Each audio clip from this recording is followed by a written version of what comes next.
الله. الصلاة والسلام عليك يا رسول الله. الصلاة والسلام عليك يا نبي الله.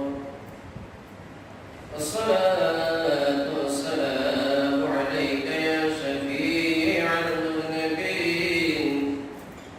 الصلاة والسلام عليك يا رحمة للعالمين.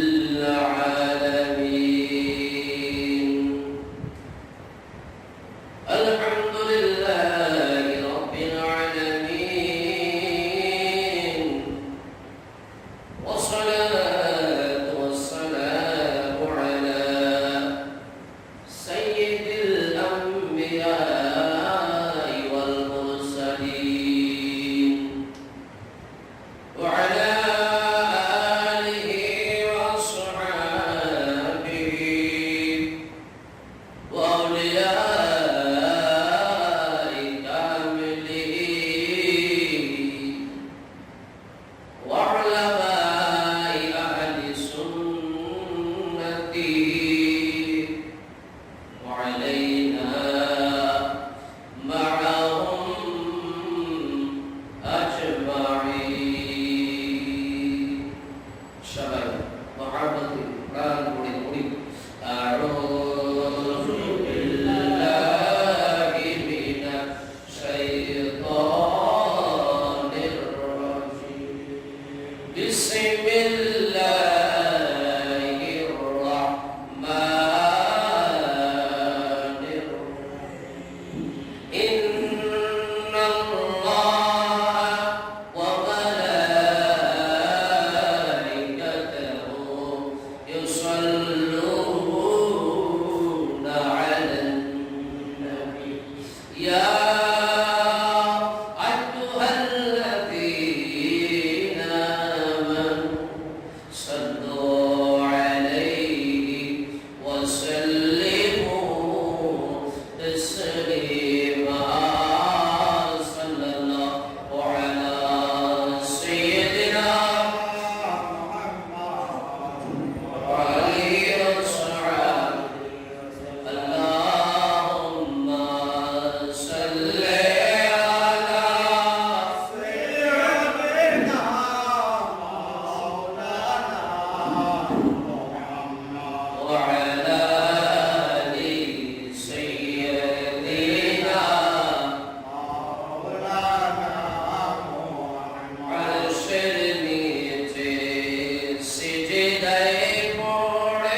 যথারীতি আমরা এই আয়াতটুকু তিলাওয়াত করব। পড়ি সবাই বিসমিল্লাহির রহমানির রহিম রব্বানা যালামনা আনফুসানা ওয়া ইল্লাম তাগফির লানা ওয়া তারহামনা লানাকুনান্না মিনাল খাসিরিন। আলহামদুলিল্লাহ। এটা আমরা স্বাভাবিকভাবে মুনাজাতের মধ্যে পড়ি। এটা কোরআন শরীফের আয়াত। আল্লাহ বলছেন কোরআনুল কারীমের মধ্যে সাইয়েদনা আদম মুস্তাফিউল্লাহ এই মুনাজাতটাকে আল্লাহ কবুল করেছেন, যার অর্থ হলো রব্বানা, হে আমাদের প্রভু, যালামনা আনফুসানা, আমরা নিজের নফসের সাথে জুলুম করেছি, অন্যায় করেছি, ওয়া ইল্লাম তাগফির লানা, যদি তুমি আমাদেরকে মাগফিরাত না দাও, পরিত্রাণ না দাও, ওয়া তারহামনা, এবং দয়া না করো, লানাকুনান্না মিনাল খাসিরিন, নিশ্চয়ই আমরা ক্ষতিগ্রস্তদের অন্তর্ভুক্ত হব। এটা বাবা আদম মুস্তাফিউল্লাহ এবং আম্মা জান হাওয়া আলাইহিস সালামের মুনাজাত আল্লাহ রাব্বুল আলামিন কবুল করেছেন এবং কোরআনুল কারীমে সেটাকে যুক্ত করে দিয়েছেন। সুবহানাল্লাহ। তো আজকে আমাদের মূল আলোচনার টপিক হবে আমাদের বাবার পরিচয় জানা। সুবহানাল্লাহ। কিসের পরিচয়? আমাদের বাবাকে, আমাদের পিতাকে, অর্থাৎ আমাদের মূল আলোচনা হযরতে আদম আলাইহিস সালামের সৃষ্টি। সুবহানাল্লাহ। আদম আলাইহিস সালাম আমাদের কি হন? আমার বাবা বলতে লজ্জা লাগে, বলেন না? আমাদের আব্বা, আমাদের পিতা, যেভাবে সম্বোধন করে উনি আবুল বশর, গোটা পৃথিবীবাসীর পিতা। সুবহানাল্লাহ। এই আদমকে বানানোর সময় আল্লাহ রাব্বুল আলামিন এটা মজলিস শুরা করলেন, পরামর্শ সভা করলেন। কাদের সাথে পরামর্শ করেছে আপনারা জানেন নিশ্চয়ই, ফেরেশতার সাথে। আর কোরআন 2 নম্বর সূরা, সূরা বাকারা শরীফে 30 নম্বর আয়াতে আল্লাহ রাব্বুল আলামিন এলান দিচ্ছে, ওয়া ইযা ক্বালা রাব্বুকা লিল মালাইকাতি ইন্নী জা'ইলুন ফিল আরদি খলিফা। আল্লাহ বলেন, ও আমার ফেরেশতারা, আমি জমিনে আমি আল্লাহর খলিফা প্রেরণ করতে চাই। সুবহানাল্লাহ। কার খলিফা? বলেন না, বলেন না। আল্লাহর খলিফা। কার খলিফা? আল্লাহর খলিফা। মানে আমরা যদিও আমরা হতে পারি না, কিন্তু আমাদের মূল ডিএনএ টেস্টের মূল উপাদান হলো খলিফাতুল্লাহ। সুবহানাল্লাহ। আল্লাহ রাব্বুল আলামিন আমাদেরকে জমিনে পাঠাবেন, পরামর্শ করছেন ফেরেশতার সাথে। আদমের মর্যাদা কত বড় একটু চিন্তা করেন। সুবহানাল্লাহ। পাঠাবে মানুষ, পরামর্শ করছে ফেরেশতার সাথে। তাহলে এই মানুষ যেন তেন মানুষ নয়, ঠিক কি না? এই মানুষের মর্যাদা আছে কি না? আল্লাহ পরামর্শ করলেন, এগুলো আপনারা জানেন। আমি পুরো বিষয় থেকে কিছু কথা নিয়ে আসছি আপনাদের জানার জন্য। কথা শেষ, আল্লাহ বানাবেন, আল্লাহর ডিসিশন ফাইনাল। এরপর আল্লাহ পরামর্শ করলেন কেন? যাতে কোন একটা ভালো কাজের পরামর্শ করে সিদ্ধান্ত নেওয়া আল্লাহর সুন্নাত হয়ে যায়। কি হয়ে যায়? আমরা যে ভালো কাজ করার সময় দুজনের সাথে 10 জনের সাথে পরামর্শ করি, এটা সুন্নতে ইলাহি। সুবহানাল্লাহ। আল্লাহ রাব্বুল আলামিন আদম বানাবেন কি দিয়ে? বলেন না, মাটি দিয়ে। এখন আল্লাহ যে আদম বানাবেন জান্নাতের মধ্যে, ওখানে তো মাটি নেই। মাটির জন্য আসতে হবে কোথায়? জমিনে। কোথায়? জমিনে। এগুলো জানতে হবে। জমিনে আল্লাহ মাটি আনতে পাঠালেন। প্রথম পাঠালেন হযরতে জিবরাইল আমিনকে। জিবরাইল আমিন আসলেন, মাটির মধ্যে হাত দিলেন। মাটি বলে, ও জিবরাইল, আমার মাটি নিয়ে কি করবা? বলে, আল্লাহ আদম বানাবে। মাটি কেটে দিলেন। ও ভাই জিবরাইল, আল্লাহর দোহাই দিলাম, আমাকে নিও না বলে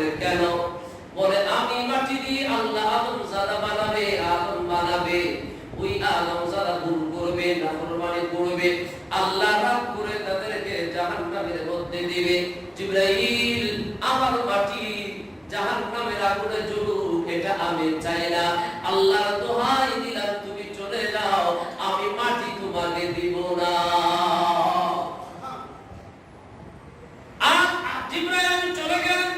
আল্লাহ জিবরাইল মাটি কই বললাম, মাটি এই যুক্তি দাঁড় করিয়েছে, আমার মনটা দুর্বল, আমি তার কথাকে অযৌক্তিক মনে করতে পারলাম না। আল্লাহ বলে যা তুই সাইড বল, তোকে দিয়ে হবে না। আল্লাহ মিকাইলকে পাঠালেন, একই ঘটনা, মিকাইল ফেল হয়ে চলে গেল। আল্লাহ ইসরাফিলকে পাঠালেন, একই ঘটনা, ইসরাফিলও ফেল হয়ে চলে গেল। সর্বশেষ আল্লাহ পাঠালেন আজরাইল আলাইহিস সালামকে। আজরাইল যখন মাটির মধ্যে থাবা দিলেন, মাটি বলে হে আজরাইল আমাকে নিস না। আজরাইল বলে তুই যত যুক্তি দিবি না দিবি জানি না, আমার মুনিবের হুকুম আল্লাহর হুকুম, আমি মাটি নিয়ে যাবই, এটা আমার ওয়াদা। সুবহানাল্লাহ। আজরাইল আলাইহিস সালাম মাটি নিয়ে গেলেন। আল্লাহ বলেন আজরাইল আজকে এই পরীক্ষার মাধ্যমে তোকে আরেকটা ডিউটি দিব, এই আদম বানাবো, এই আদমের রূপ কবজ করতে পারবে তুই একমাত্র, আজরাইল আর কেউ পারবে। সুবহানাল্লাহ। তোর কলিজা শক্ত, তোর সাহস আছে, স্পৃহা আছে। জিবরাইল মিকাইল ইসরাফিল দিয়ে হবে না, মালাকুল মউত মৃত্যুর দূত আমি আল্লাহ আজকে থেকে তোকে বানিয়ে দিলাম। সুবহানাল্লাহ। আজরাইল মাটি নিয়ে গেলেন। মাটি নিয়ে দেখ, আপনারা তো সবাই এখন বিল্ডিং ঘরের মানুষ, মাটির ঘর আর কয়জনই বা আছে। দেখবেন যে কোনো একটা মাটিতে আপনি যদি এক হাত মাটি করেন, সেই মাটির মধ্যে অল্প একটু মাটির মধ্যে কয়েকটা কালার পাওয়া যায়। কথাটা কি বুঝতে পারছেন? কয়েকটা কালার পাওয়া যায়। তো যে আজরাইল আলাইহিস সালাম যে মাটি নিয়ে গেছেন, ওই মাটির মধ্যে একটা দুইটা কালার নয়, 60 কালার। সুবহানাল্লাহ। 60 60 কালার। কেন এই 60 কালার?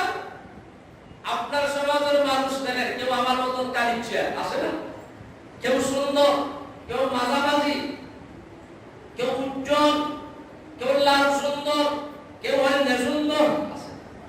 রঙের বেষ্টম আছে কিনা?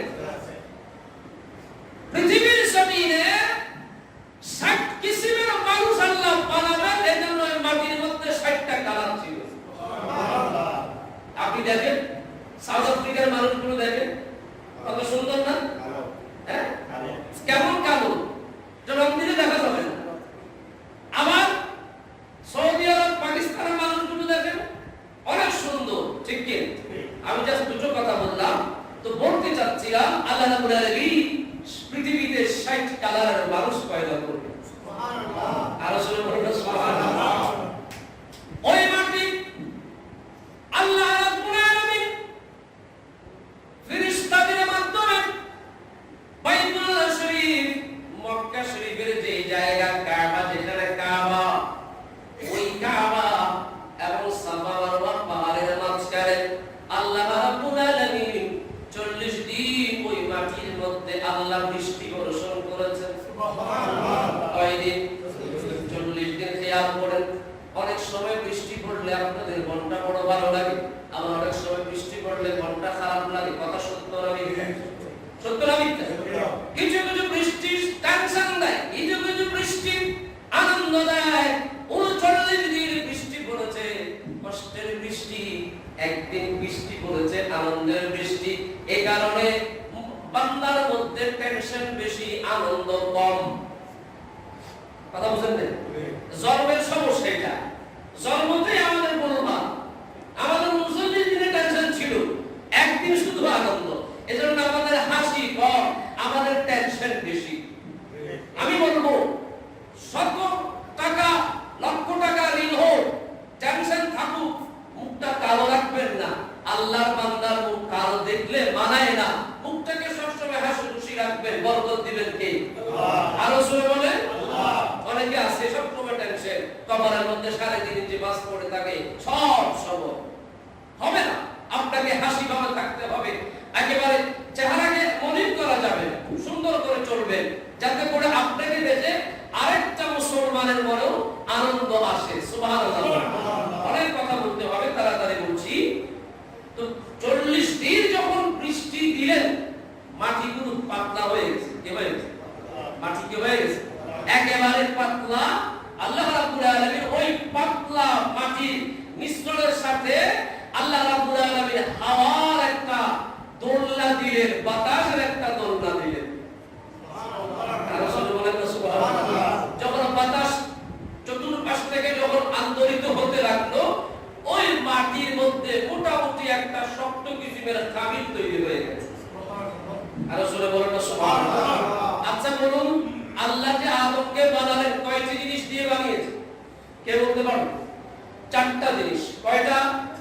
আগুন, পানি, মাটি, বাতাস। আগুন, পানি, মাটি, কয়টা হয়েছে? বলেন না কয়টা? আচ্ছা বলেন তো, আগুনের সাথে পানির কোনো বন্ধুত্ব? পানির সাথে আগুনের কোনো বন্ধুত্ব? মাটির সাথে পানির কোনো বন্ধুত্ব? হাওয়ার সাথে আগুনের কোনো বন্ধুত্ব? একটা অপরটার বিপরীতার্থক। এ কারণে মানুষ আল্লাহ বানিয়েছে একটা অপরটা থেকে বিপরীতার্থক করে। এই কারণে মানুষের ভিতরে হিংসাটা বেশি হয়। হিংসাটা আল্লাহ 4 কিসিম দিয়ে মানুষ বানিয়েছেন। একটি ছোট্ট কালাম মনে পড়ল, আগুন, পানি, মাটি, বাতাস। 4 রঙের যে করলো প্রকাশ, করলি না তুই খুঁজা তালাক, কোন জায়গা সে মহাসন, 4 রঙের মশলা দিয়া। সুবহানাল্লাহ বলেন। এগুলো অনেক গভীর তথ্যের কথা। যাই হোক, আল্লাহ রাব্বুল আলামিন খাবির তৈরি হলো। এবার আল্লাহ আদমকে বানাবেন। আল্লাহ রাব্বুল আলামিন আদমকে কিভাবে বানাবেন? হাদিসে পাকে মিশকাতের মধ্যে একটা হাদিস শরীফ এসেছে। আল্লাহ নবী বলছেন, খালাকাল্লাহু আদম আলা সুরাতিহি। আল্লাহ রাব্বুল আলামিন নিজ কুদরতি ফয়সালায় আদমকে নিজের কুদরতি আকৃতিতে বানিয়ে দিয়েছেন। সুবহানাল্লাহ। আর রাসূল বলেন না সুবহানাল্লাহ। সেই আদম লম্বা কত ছিল জানেন? আপনার বাপের বিষয়গুলো আপনি না জানলে কেমন কেমন লাগবে। আদম লম্বা ছিল 90 ফুট। চওড়া ছিল 40 ফুট। সুবহানাল্লাহ বলেন। এই যদি কোনো মানুষের কেউ যদি এখানে দাঁড় করায় যায়, আপনারা বাদ দেন, আমি তো পালাবো। ঠিক কি না? বিশাল 90 ফুট লম্বা, 40 ফুট চওড়া, বিশাল এক বডির আদম আল্লাহ বানিয়ে দিয়েছেন। সুবহানাল্লাহ। বানানোর পরে আল্লাহ আদমের কলমের মধ্যে রূহটা ঢুকে দিলেন। আদমের কলমের মধ্যে রূহটা ঢুকলো, ঢোকার পরে আবার বের হয়ে আসলো। আদমের রূহ বলে, আল্লাহ আমার বড় ভয় লাগে, আদমের কলমটা অন্ধকার, কোনো আলো বাতাস নাই। আমার আল্লাহ ডাকলেন, জিবরাইল, বন্ধু হাবিবুল্লাহর নূর মুবারক তাইলে আদমের কপালে লাগিয়ে দাও। সুবহানাল্লাহ। প্রথম মাটির মানুষ আদম, তার আগেও আমার নবী ছিল। সুবহানাল্লাহ। আর রাসূলে, তাহলে আদম আউয়াল নয়, আউয়াল আমার রাসূল। সুবহানাল্লাহ। আউয়াল আখির সব কুছ জানে, দেখে বাঈদ করিব, আর গায়ব কি খবর দেনে वाला, আল্লাহ কা হাবিব নবীজি। আল্লাহ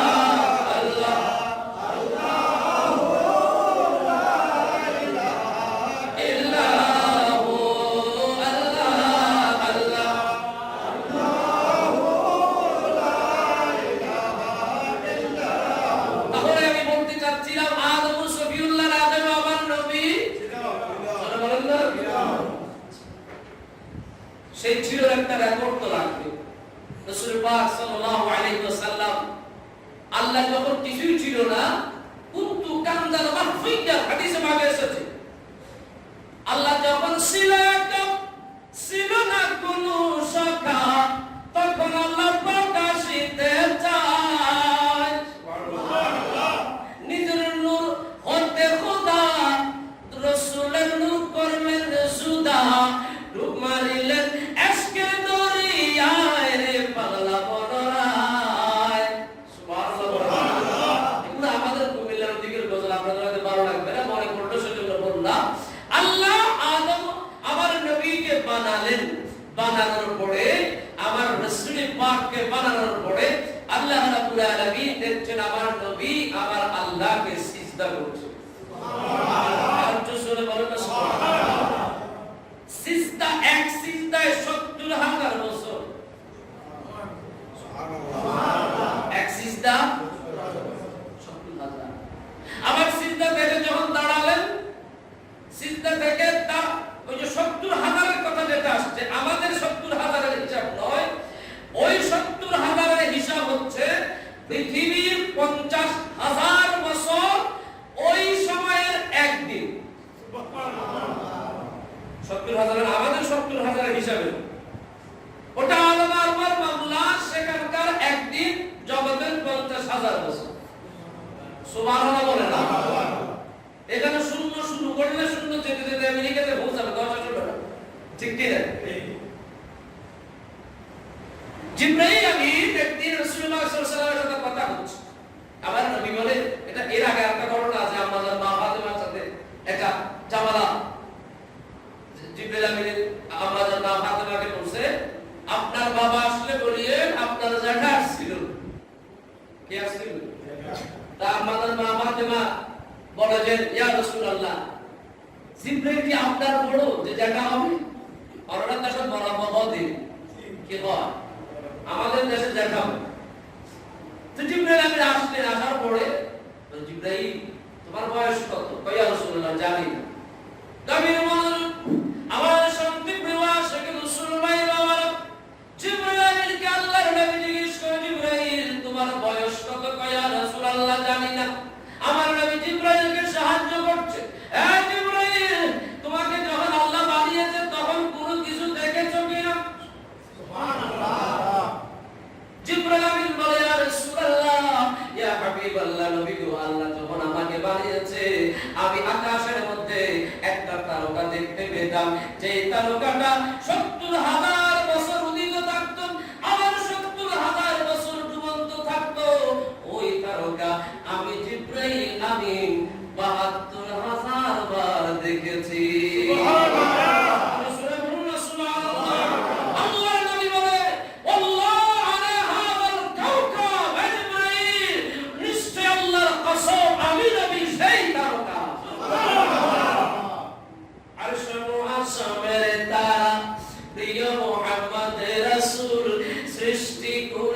সর্বসেরা প্রিয় মুহাম্মদ রাসূল। সুবহানাল্লাহ।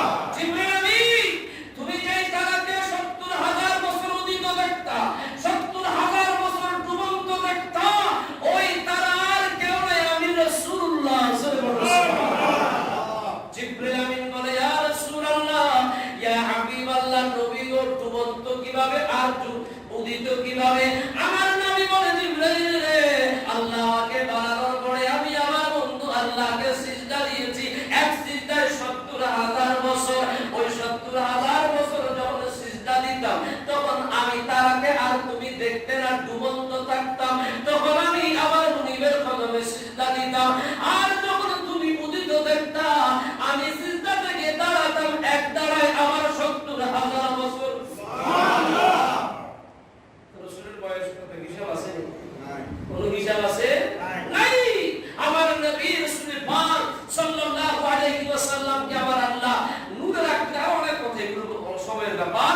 আল্লাহ রাব্বুল আলামিন দেখে দিয়েছে, জিবরাইল আমিনকে বলে, জিবরাইল বন্ধু হাবিবুল্লাহর নূর মোবারকের বাবা আদমের কপালে লাগিয়ে দাও। সুবহানাল্লাহ। আদমের কপালে লাগিয়ে দেওয়া হলো, রূহটাকে আবার ফুঁক দেওয়া হলো, রূহ আর বের হয় আল্লাহ লাগা দেয়। এই আদমের রূহ বের হলো না কেন? বলে আপনার বন্ধু হাবিবুল্লাহ নূরানি নূর মোবারক আদমের কপালে লাগিয়ে দেওয়ার জন্য আদমের মাটির বডি নূর হয়ে গেছে। সুবহানাল্লাহ। অন্ধকার আলোকিত হয়ে গেছে। সুবহানাল্লাহ। সুবহানাল্লাহ। এজন্য মনের অন্ধকার দূর করতে হলে নবীকে নূর মানতে হবে। সুবহানাল্লাহ। সুবহানাল্লাহ। আদম সফিউল্লাহকে যখন কপালের মধ্যে নূরটা লাগিয়ে দিল, রূহটা যেতে যেতে গলা পর্যন্ত গেছে। কতটুকু? কথা বলেন না? গলা পর্যন্ত যখন গেছে, আল্লাহ রাব্বুল আলামিন দেখছে তামসাটা কত সুন্দর হয়। আমার আদম, বাবা আদম যখন রূহটা গলা পর্যন্ত গেছে, একটা হাসি আসছে, ওই হাসি হাসির সাথে সাথে বাবা আদম সফিউল্লাহ পড়ে দিয়েছেন আলহামদুলিল্লাহ। সুবহানাল্লাহ। আমার আল্লাহ বলে, আদম তুমি আমার প্রশংসা করলা হাসির সাথে, আসো আমি আল্লাহ হাসির জবাব আমার বান্দাদেরকে শিখিয়ে দিব। আদম বললেন আলহামদুলিল্লাহ। আমার আল্লাহ সুন্দর করে জবাব দিলেন ইয়ারহামুকাল্লাহ। সুবহানাল্লাহ। আর আমরা হাসি আসলে কি বলবো? কথা বলেন আলহামদুলিল্লাহ। আর হাসির জবাবে ইয়ারহামুকাল্লাহ। হাসির জবাব কি? ইয়ারহামুকাল্লাহ। না কেউ হাসি দিলে ওটা আসতে আসো না, এটা হাসির জবাব নয়। ওটা আসতে আসো না, এটা হাসির জবাব নয়। হাসির জবাব কি? ইয়ারহামুকাল্লাহ। বলেন না ইয়ারহামুকাল্লাহ। তাহলে আল্লাহর সুন্নাত আদায় হয়ে যাবে। হাঁটতে চলতে ফিরতে কত আল্লাহর সুন্নাত পালন করে ফেলবেন যদি একটু আমলে জিন্দেগি দুরুস্ত করেন। আপনি টেরও পাবেন না, পয়সা খরচ হবে না। সুবহানাল্লাহ। আল্লাহ সাল্লাম ফিল রু যেতে যেতে যখন কোমর পর্যন্ত যখন সচল হয়ে গেছে, বাবা আদম দাঁড়াতে গিয়ে আবার পড়ে গেছে। আল্লাহ খুব একটু হাসির চলে বলল, আদম দাদা খুব তাড়াহুড়ো হবে। কি হবে? কি হবে? তাড়াহুড়ো হবে। আপনি দেখবেন আমাদের মধ্যে অস্থিরতা বেশি, ঠিক কি না? আমি আমার কথা বলছি, আপনারা সবাই বুঝুন, অস্থিরতা বেশি, দ্রুততা বেশি না। আল্লাহ বলে, আদম দাদা এই দ্রুত হবে। ওই যে আমার বাবাই তো এরকম ছিল। সুবহানাল্লাহ। এটা আন্তরিকতার ব্যাপার। বলছি না আদম সফিউল্লাহ টোটাল কমপ্লিট। এবার আল্লাহ আদমকে সম্মানিত করবেন কিভাবে?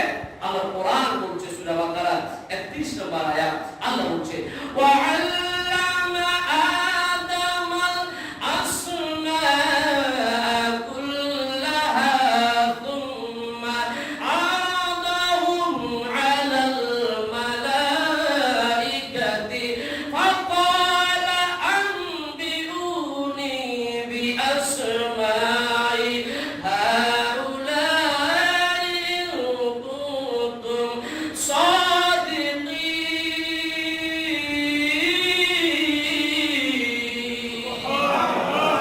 কবির মনোযোগ আমার শান্তি প্রিয় আশিক রাসূল ভাই বাবারা, আমার আল্লাহ বাবা আদম সফিউল্লাহকে পৃথিবীর শুরু থেকে শেষ সবকিছুর জ্ঞান শিখিয়ে দিয়েছেন।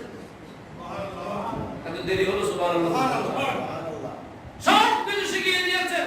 কিতাবের মধ্যে এটাও আছে যে আমার বাবা আদম সফিউল্লাহ আমাকে ইলিয়াস বলে ডাক দিয়েছে, এজন্য আমার নাম ইলিয়াস হয়েছে। আপনার নাম যেটা আল্লাহ রাব্বুল আলামিনের নবী আদম সফিউল্লাহ ওটা বলে ডাক দিয়েছে, এজন্য আপনার নাম ওটা হয়েছে। গোটা পৃথিবীর আরব আল্লাহ রাব্বুল আলামিন বাবা আদম সফিউল্লাহকে দান করে দিয়েছে। সুবহানাল্লাহ। এরপরে ফেরেশতাদের কি বলল, তোমরা বলো তুমি বলো নাম কি? আল্লাহ আমরা তো জানি না। বলে তাহলে জানে কি? আদম তো সম্মানী কে? বলে আদম। আল্লাহ বলে, ওয়া ইয কুল্লা লিল মালাইকাতি ইসজুদু লি আদম। সুবহানাল্লাহ। আল্লাহ বলে তো যে জ্ঞানী তাকে সম্মান দিতে হবে। বলে হ্যাঁ। বলে তাকে আদমকে সিজদা করো। সুবহানাল্লাহ। ফাসাজাদু ইল্লা ইবলিসা আবা ওয়াস্তাকবারা ওয়া কানা মিনাল কাফিরিন।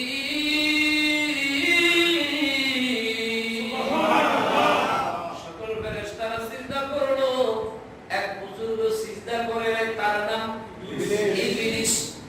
আবা ওয়াস্তাকবারা, যখন সিজদা করে নাই ফেরেশতারা সিজদা করে শয়তানের দিকে দেখে তার চেহারার আলো দূর হয়ে গেছে, চেহারা বিবর্তন হয়ে গেছে, পরিবর্তিত হয়ে গেছে, চেহারার মধ্যে লানতের ছাপ দেখছে। এটা দেখে সকল ফেরেশতারা আদমকে আরেকবার সিজদা করলো। আল্লাহ আমাদেরকে এরকম বিবর্তনের মধ্যে ফেলে দিও না, আমরা তোমার গোলামিতে থাকতে চাই।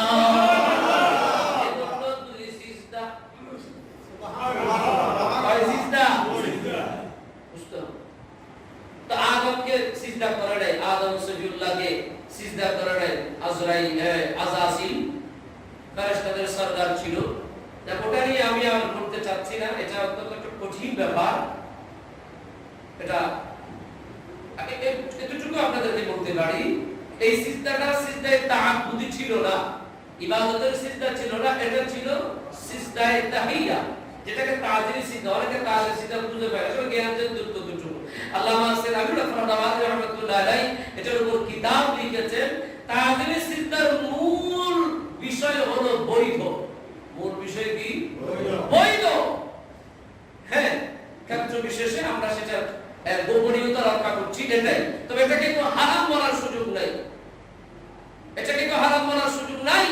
আমি বলে দিচ্ছি, আল্লামা আবুল ফরদাওয়াতের কিতাব আমাদের সামনে আছে। আমি সবসময় এই কথা বলেই বেড়াই যে কারো যদি সাহস থাকে ওনার কিতাবটাকে খণ্ডন করে দেখাও, ঠিক কি না? যা কোটা আমি বেশি কথা বলে বিশৃঙ্খলা করতে চাই না। এরপরে আদম শফিউল্লাহকে আল্লাহ বানানোর পরে জান্নাতের মধ্যে দিলেন একা একা। কি আর ভালো লাগে? কথা বলেন না, আপনাদের তো একা একা কিছু ভালো লাগে না, একদম থাকা লাগে। আল্লাহ ভালো লাগে না, আল্লাহ বলে ঠিক আছে ভালো লাগাবো। বাম্মাজনের হাত থেকে আম্মাজন হাওয়াকে বানিয়ে দিয়েছেন।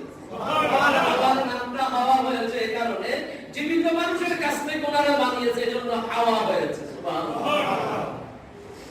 এখন আমার মা অনেক সুন্দর, আমার আব্বা আমার মার কাছে যেতে চায়। আল্লাহ বলে আদম দাঁড়া, এমনি যাওয়া যাবে না, তাহলে তোমার গোলামের সবাই ওই বিএফসিএম নিয়ে ডেটিকে চলে যাবে, এভাবে যাওয়া যাবে না। আল্লাহ বলে তুমি যেভাবে যাচ্ছ এভাবে যাওয়া যাবে না, তো এভাবে হবে না। এভাবে হলে তোমার ছেলেরা কলেজের টাইম দিয়ে ইউনিভার্সিটির টাইম দিয়ে কোথায় কোথায় হারিয়ে যাবে, নিজেরাও টাইম পাবে না। তো আল্লাহ কি করবো? আল্লাহ বলে তোমাদের আত্ম হতে হবে। সুবহানাল্লাহ বলেন। আত্ম হতে হবে। আদম শফিউল্লাহ নতুন মানুষ, আত্ম কিছুই বুঝে না। আল্লাহ বলে আদম আত্ম পড়াতে হবে। আত্ম মাদারের জন্য নবুত কিতাবের মধ্যে এসেছে, আত্ম পড়িয়েছে। আবার মহারানা, আপনাদের সমাজের সর্বোচ্চ মহারানা কত উঠছে? তার মহারানি মহারানা তার গাইল হাইবে দিন মহারানা কত উঠছি? 30 লাখ। আচ্ছা দিনে 30 লাখ দিই ফয়বে দিয়ে না ভাই কে ব্যাগে জানো ব্যাগে জানো। হ্যাঁ, মেয়ের হক এটা অবশ্যই দিতে হবে, কারণ আমাদের সমাজে কিছু পুরুষ আছে 100টা বিয়ে করো, খাইছো খারাপ আনে আর বিয়ে করো আছে না, এদের জন্য বিপদ। দেখ মোহন মেয়ের হক, কিন্তু তাই বলে কিডনি বেশি মোহরানা আদায় করতে বলবে। আপনি যতটুকু পারবেন বাসর রাতে দিয়ে তারপরে যেতে হবে। 40 লাখ 1 কোটি 50 লাখ 10 লাখ আপনি যে দেন মোহর খরচ করছেন 10 টাকাও তো দেন না। আর প্রথম সিটিং কাজই করে বিপকিসা কালে যে ভিতরে কিছু না হতো না, ম্যাডাম এর কি আছে তুই লইও মাফ করে দাও। এনে বেচারি বাসর রাতের মধ্যে এনে আছে শরবত কিনতে আম করে যায় না, জাল নোট না আসল নোট ওই আয় আমরা মাফ করে দিই, আসলে মরদ তো মাফ করে দেন। আমি কি বলতে চাচ্ছিলাম, সমাজ কঠিন হয়ে গেছে। একটা কথা এতটুকু বলি, বিয়েটাকে সহজ করে দেন, সমাজ থেকে ডেটিং বন্ধ হয়ে যাবে। কথা বলেন না, বিয়েটাকে সহজ করে দেন। একটা ছেলে একটা মেয়েকে পছন্দ হয়েছে, সামাজিক একটা সেতু বন্ধন তৈরি হবে, সুন্দর হবে। ফোলা বিয়ে করতে পারে না, আবার চাকরি নাই। মেয়ে বিয়ে দিতে পারে না, মেয়ের বাপের বসে নেই।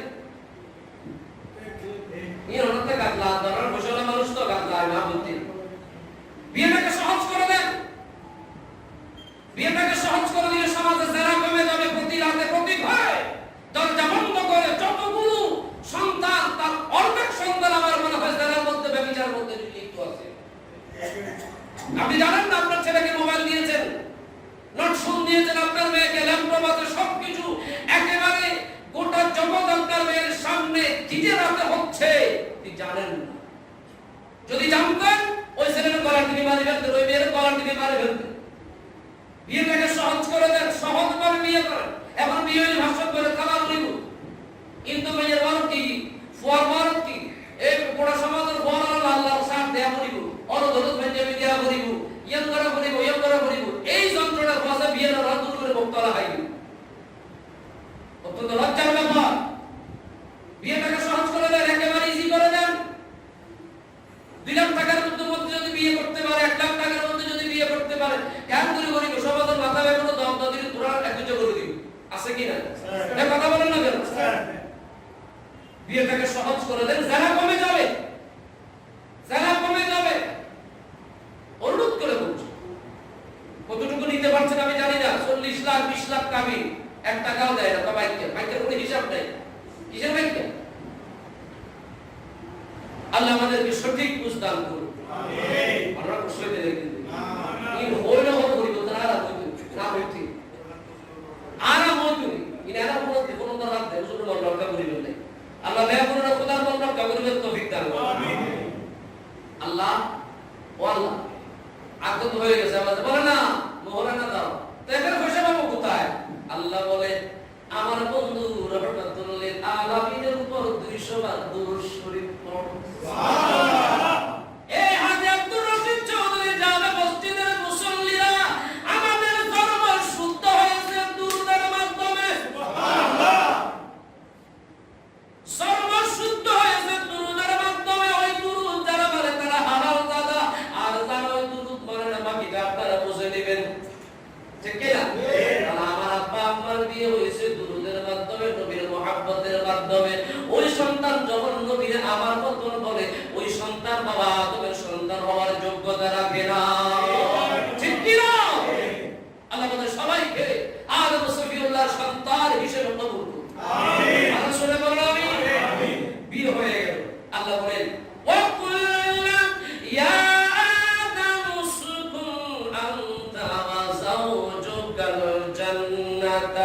وَكُلَا مِنْهَا رَغَدًا حَيْثُ شِئْتُمَا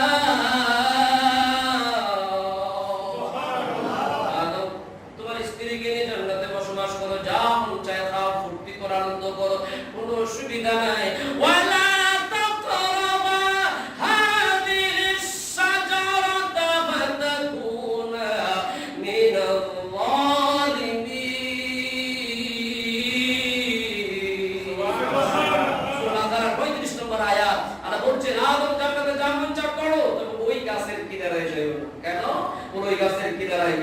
তুমি জালেমদের অন্তর্ভুক্ত হবে তুমি বিভ্রান্ত হয়ে যাবে আমার ভাই বাবারা অনেক লম্বা পয়েন্ট উপরে আলাপ করতে গেলে অনেক সময় হবে আমি অতগুলো বলবো না শয়তান ওয়াসওয়াসা দিয়েছেন আমার বাবা আদমকে কিভাবে দিয়েছেন কেমনে দিয়েছেন কতগুলো আলোচনা করতে গেলে সময়ের ব্যাপার তবে আমি একটা পয়েন্ট বলবো আদম শয়তান জমিন থেকে আমার বাবা আদমকে জান্নাতে ওয়াসওয়াসা দিয়েছে শয়তানের ক্ষমতা আছে কম না এটা যেতুন মানুষ শয়তান দুতুর আছে না আছে আছে এটা নামাজতি এরিয়া করে যদি মোবাইল ফোন নম্বর পুরো শুনে আই ওইটাই তো ফলো হইতে তো তার বাইরে দেন যদি দেব শুরু আছে নামাজ আরো না নামাজের মানে ও বাবা বন্ধ করে দাও কথা বলুন শয়তান আপনাকে আপনারা বলতে আপনি ভালো কাজ করছেন না শয়তান মাঝে মাঝে ভালো কাজের বাহানা দিয়ে আপনাকে বিভ্রান্ত করে ঠিক কি না আরো জোরে বলেন না জমিন থেকে আদমকে ওয়াসওয়াসা দিয়েছে ওয়াসওয়াসা আদমকে দেয় আগে দিয়েছে আমার মাকে আমার মা হাওয়াকে বলে এই হাওয়া তুমি জমি আল্লাহ তো ওই গাছের নিকটে যেতে নিষেধ করছে কেন জানো ওই গাছের ফল খেলে তোমরা জান্নাতে সারা জীবন থাকতে পারবে না আল্লাহ তোমাদেরকে তো বের করে দিবে তো আমার মা হাওয়া মহিলাদের বুদ্ধি তো অর্ধেক অর্ধেক ইন হরি কিরমানা মানে আছে কারণ গেলে মা বুদ্ধি নবীর শুরু ওয়াজ নিয়ে শুনে হুজুর হক বাত পাবেন নাই আর অর্ধেক কে হুই ইন রাসূল পাক হাদিস কে বলতে আর ভাই বলো বলো জামালে জাকি না তুই কষ্ট বুঝো কত কি আমার জ্ঞান আছে না জাকি না না খাইও না খাইলো কি বলবে না সব নেই কিন্তু রাসূল পাক হাদিস হচ্ছে মেয়েদের জ্ঞান অর্ধেক কি মা বাবা আব্বাকে বলে শুনছো এই বিষয় ঘটনা আল্লাহ তো আমাদেরকে বের করে দেওয়ার প্রক্রিয়া করছে আমরা এখানে থাকি যাবো চলো গাছের ফল খাই স্বাভাবিকভাবে বড় কথা ধরাটা এটা আমাদের একটা স্বভাব জানতে হবে তো এটা অন্যায় না ওকে ভালোবাসা এটা সুন্নাত আব্বার সুন্নাত রাসূলুল্লাহ সুন্নাত ওকে ভালোবাসবেন এখন বউয়ের কথা শুনে আব্বা জান ওই ফল খেলে আল্লাহ রাব্বুল আলামিন বলেন আদম আমার কথা শুনিস না যা জান্নাত থেকে বের করে দিয়েছেন জমিনের মধ্যে চলে এসেছেন হযরত আদম সফিউল্লাহ এসেছেন তখন তার ভাগ ছিল না পুরো পৃথিবীতে তো মানুষ পুরুষ আর স্ত্রী কয়জন দুইজন আব্বা আদম সফিউল্লাহ এসেছেন হিন্দুস্তান মানে বিশাল বড় ব্যাপার ছিল এটা এরপর আম্মাদেরকে পাঠিয়েছেন শ্রীলঙ্কা কোথায় শ্রীলঙ্কা এগুলো আমি বলছি না এখন দীর্ঘদিন আদম সফিউল্লাহ 300 বছর চোখের পানি ফেলে ফেলে কেঁদেছেন, আল্লাহ আমি কি ভুল করলাম, আল্লাহ আমি কি ভুল করলাম। আদম সফিউল্লাহ উপরের দিকে চোখ তুলেন নাই, এই অন্ধকার পৃথিবীর জমিনের মধ্যে কাঁদতে কাঁদতে আদমের চোখের পানিতে নদী হয়ে গেছে। বলুন সুবহানাল্লাহ।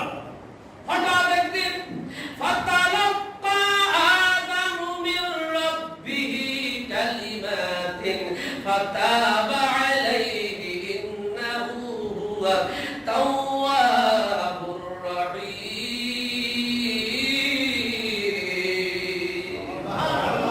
একদিন আদম সফিউল্লাহ আল্লাহর পক্ষ থেকে কিছু আয়াত দেখলেন, নিদর্শন দেখলেন, কালেমা দেখলেন, বাক্য দেখলেন। ওই বাক্যটা কি হাদিসে পাকের মধ্যে এসেছে, ইমাম হাকিম তার কিতাব আল-মুস্তাদরাকের মধ্যে হাসান রাওয়ায়াতের মধ্যে বর্ণনা করেছেন। হযরতে ফারুক আযম থেকে বর্ণিত, আদম সফিউল্লাহ বললেন, আল্লাহুম্মা বিহাক্কি মুহাম্মদ ইগফিরলি খাতিয়াতি ওয়া তাকাব্বাল তাওবাতি। ও আল্লাহ, তোমার কাছে ফরিয়াদ, তোমার বন্ধু মুহাম্মদুর রাসূলুল্লাহ সাল্লাল্লাহু তাআলা আলাইহি ওয়াসাল্লামের উসিলায় আমি আদমের গুনাহগুলি, আল্লাহ আমি আদমের ভুলগুলিকে তুমি মার্জনা করো, আমি আদমের তওবাটা কবুল করে নাও।